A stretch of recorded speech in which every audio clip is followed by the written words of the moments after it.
આપણે જે ઇતિહાસ ભણીએ છીએ, રાજાઓ, લડાઈઓ, સામ્રાજ્યો, શું એ જ બધું છે?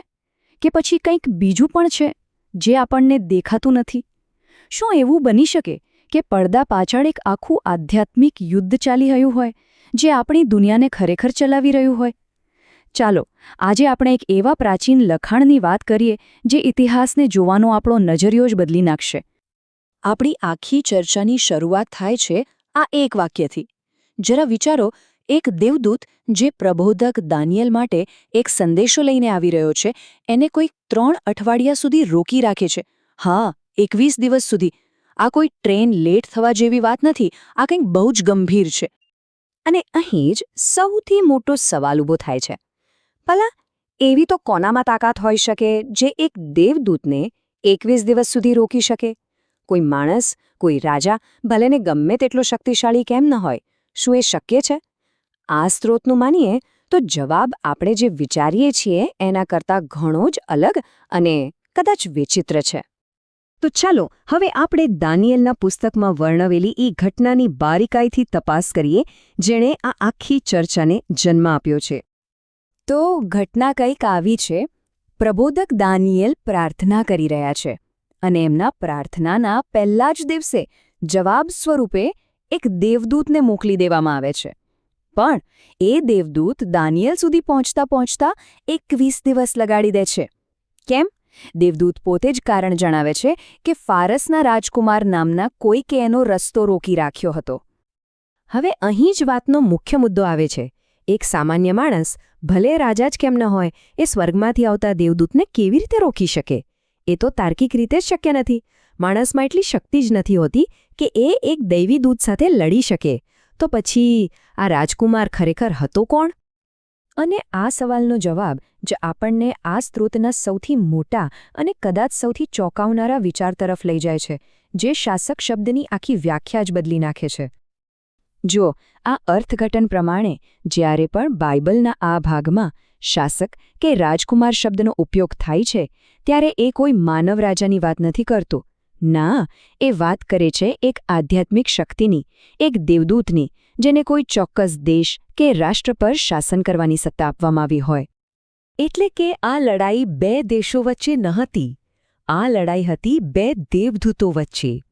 એક તરફ હતા ઇઝરાયેલના રક્ષક, મુખ્ય દેવદૂત મિખાએલ, અને એમની સામે હતો ફારસનો શાસક, જે એક પતિત દેવદૂત હતો. આ યુદ્ધ જમીન પર નહીં, પણ આકાશમાં એક આધ્યાત્મિક સ્તર પર લડાઈ રહ્યું હતું. જો આ વાત સાચી હોય તો એનો અર્થ બહુ મોટો છે. એનો મતલબ એ થયો કે આપણે ઇતિહાસમાં જે કંઈ પણ જોઈએ છીએ, રાજાઓના નિર્ણયો, યુદ્ધો, સંધિઓ, એની પાછળ એક અદૃશ્ય તાકાત કામ કરી રહી છે. એક એવું આધ્યાત્મિક શાસન જ્યાં દેવદૂતો દેશોના નસીબ નક્કી કરવા માટે લડી રહ્યા છે. સારું, તો આ વિચારને હજી થોડો આગળ લઈ જઈએ. આ સ્ત્રોત શાસક એટલે દેવદૂતવાળી વાતને માત્ર આ એક ઘટના પૂરતી સીમિત નથી રાખતો. એ આ જ તર્કને દાનિયેલની એક બીજી ખૂબ જ જાણીતી ભવિષ્યવાણી પર પણ લાગુ પાડે છે. ચાલો આ તર્કને સ્ટેપ બાય સ્ટેપ સમજીએ.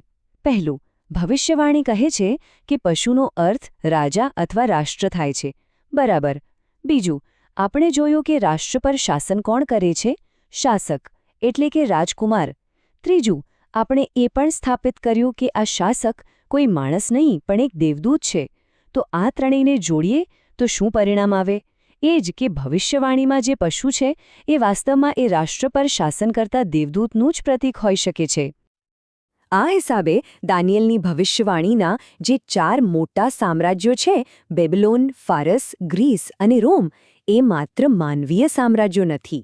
ના, આ અર્થઘટન પ્રમાણે એ 4 શક્તિશાળી પતિત દેવદૂતોનું પ્રતિનિધિત્વ કરે છે, જે આ સામ્રાજ્યો પાછળની અસલી તાકાત હતા. જોકે એ યાદ રાખવું જરૂરી છે કે સ્ત્રોત એ પણ સ્પષ્ટ કરે છે કે આ બધાની ઉપર અંતિમ સત્તા તો પ્રભુ ઈસુની જ છે. હવે આપણે આ ચર્ચાના સૌથી ઊંડા અને કદાચ સૌથી જટિલ ભાગ તરફ આગળ વધીએ છીએ. ચાલો આ સિદ્ધાંતને બાઇબલના અંતિમ પુસ્તક એટલે કે પ્રકટીકરણ પર લાગુ પાડીને જોઈએ. પ્રકટીકરણના પુસ્તકમાં એક લાલ પશુનો ઉલ્લેખ આવે છે અને એનું ભવિષ્ય બહુ જ ભયાનક બતાવવામાં આવ્યું છે. એને અંતે આગના સરોવરમાં ફેંકી દેવામાં આવશે. અને અહીં ફરી એક મોટો સવાલ. જો આપણે માની લઈએ કે આ પશુ પણ એક દેવદૂત છે, તો પછી એનો અર્થ શું થયો? એક આધ્યાત્મિક જીવ જે અમર છે એને ભૌતિક રીતે આગના સરોવરમાં ફેંકવાનો શું મતલબ થાય? અને અહીં આખી વાત વધુ રસપ્રદ બને છે, કારણ કે આ સવાલનો કોઈ એક સીધો જવાબ નથી. આ સ્ત્રોત પોતે પણ એક નહીં પણ 3 અલગ અલગ શક્યતાઓ રજૂ કરે છે. આ 3 મત બતાવે છે કે આ વિષય કેટલો ગૂંચવણભર્યો છે. પહેલો મત કહે છે કે લાલ પશુ એટલે એક વૈશ્વિક માનવ સરકાર અને આગનું સરોવર એટલે એના નેતાઓનો શારીરિક અંત. બીજો મત આપણી દેવદૂતવાળી થિયરીને જ આગળ વધારે છે અને કહે છે કે જે દેવદૂત એ સરકારને નિયંત્રિત કરતો હતો એને શાશ્વત સજા મળે છે. અને ત્રીજો મત તો સાવ જ અલગ છે. એ કહે છે કે પશુ એટલે ખુદ આપણી પૃથ્વી, જે હજારો વર્ષો સુધી બળતી રહેશે.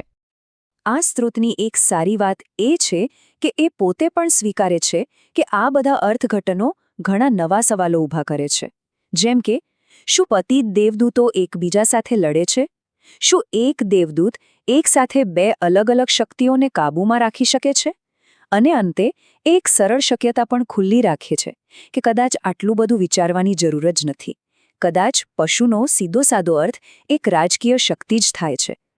તો અંતમાં આ બધી ચર્ચા આપણને એક મોટા સવાલ પર લાવીને મૂકી દે છે. જો ઇતિહાસ પાછળ ખરેખર એક આધ્યાત્મિક યુદ્ધ ચાલી રહ્યું હોય, તો શું આપણે ઇતિહાસને એ જ રીતે જોઈ શકીએ જે રીતે અત્યાર સુધી જોતા આવ્યા છીએ?